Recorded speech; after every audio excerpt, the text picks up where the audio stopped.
consider this exercise. What are the first three common multiples of the numbers 3 and 6? And which one is the lowest common multiple? Let's consider the multiples of 3, and you can see I'm listing them here.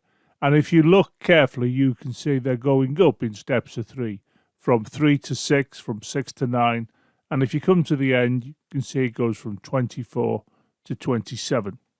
Let's now consider the multiples of 6, and you can see them appearing. We start off with 6, we go up to 12 in steps of 6, and then we go from 12 to 18, that's a step of 6, and then at the end you can see I'm choosing another example where you go from 42 to 48, which is a step of 6. So what you can see here are the multiples of 3 and the multiples of 6. Now I could have carried on with both lists, but I happen to know that there's sufficient here for me to answer the exercise. I will remove the heading so we can just concentrate on both lists. Now it's a case of scanning the lists to see which multiples are in common to both lists. And the first one we can spot is the 6. 6 is in both lists. So this is a common multiple. 6 is a multiple of 3, and 6 is also a multiple of 6.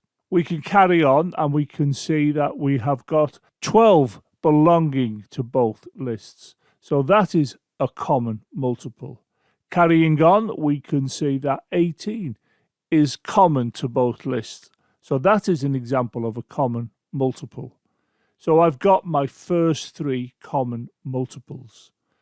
We can also spot another common multiple, which is highlighted here.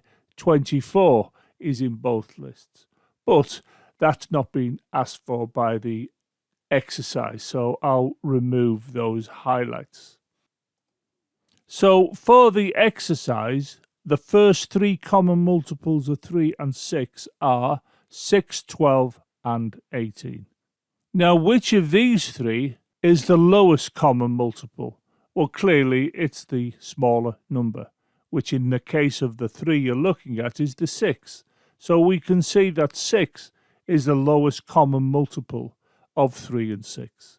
And this is often abbreviated to simply LCM, which stands for lowest common multiple.